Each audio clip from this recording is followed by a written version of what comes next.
association of Mozart with the image of an extremely rare, transcendently effortless form of musical genius has become so ingrained that we often overlook areas of his output marked by uneven quality. It's easy to conflate our estimation of Mozart as perhaps the greatest composer of the classic period with the importance we ascribe to the symphony as a genre, and jump to the conclusion that his symphonies are consistently noteworthy. In fact, out of the 41 works conventionally identified as Mozart symphonies, musicologists have found evidence of as many as 68, it's fair to say that only 9, numbers 25, 29, 31, 35, 36, and numbers 38 through 41, are performed with any frequency. To a great extent, this inconsistency is a reflection of historical, professional, and personal circumstances. Until the 1780s, symphonies were primarily occasional pieces, written to enhance the atmosphere of events such as coronations, holiday festivals, theater productions, and religious celebrations. Although these works exhibited elements of different national and regional musical styles, their common mode of expression was prevailingly festive, optimistic, charming, and easy to grasp. Their ancillary status can be seen in contemporary music reviews, which focus almost entirely on the given program's other works. In one case, a Parisian paper simply announced that, as a policy, we will not make mention of the symphonies with which all concerts begin, unless some special circumstances are involved. Thus, during the time Mozart lived in his hometown of Salzburg, a period that spanned the first 25 years of his 35-year life, the symphony was a relatively unimportant genre, and composers poured their loftiest musical aspirations into sacred music, opera, concerti, chamber, and solo music. 34 of Mozart's 41 symphonies, more than 80%, were written during his Salzburg years, and with a few exceptions, such as the 25th, 29th, and 31st symphonies, they reflected both the musical conventions of the time and the conservatism of his father and mentor Leopold, a violinist, composer, and teacher in the employ of the Archbishop of Salzburg.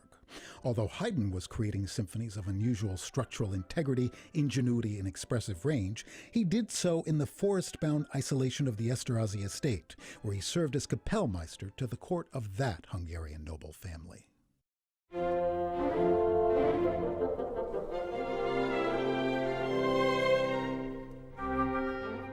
The evolution of Mozart's symphonic style during the closing decade of his life was prompted by two distinct events.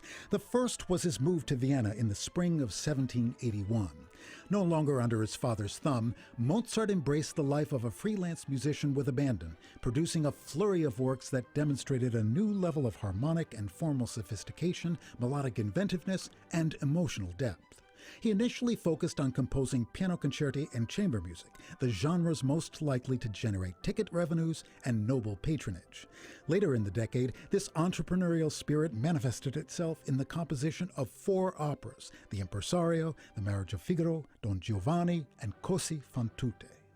The second decisive event was more mundane. In 1779, Haydn, having already written 70 symphonies, renegotiated his contract with the Esterhazys. Up to that point, his music was the work product of a royal employee and was thus court property. The new agreement gave him ownership of his music, as well as the freedom to accept outside commissions and sell his music to publishers. The idea of symphonies as musically independent entities that could significantly increase a composer's income was relatively new, and Haydn, who began a strong friendship with Mozart in the mid-1780s, exploited the revitalized genre's artistic and financial potential with aplomb for the rest of his life. Thus, as the decade progressed, the symphony was evolving into a form that was a more appropriate vessel for Mozart's extraordinarily fertile musical gifts. This is the context within which he produced the works that would most powerfully influence the symphonists who followed him. Although he didn't know that his 41st symphony, written more than 3 years before his death in 1791, would be his valedictory essay in the genre, it can serve as a summation of the process that brought him to his full artistic maturity.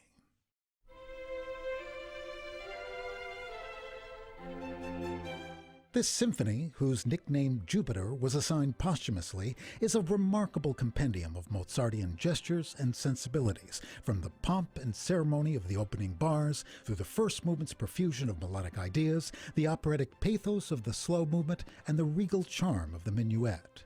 These elements exist within a rich emotional texture that's informed by Mozart's frequent use of dark harmonies, harsh dissonances, and turbulent rhythmic figurations. The work closes with a celebrated fugal finale, in which 5 different melodic ideas are developed and then combined in seemingly miraculous fashion in the coda, the whole creating an atmosphere that is at once sacred, joyous, and playful.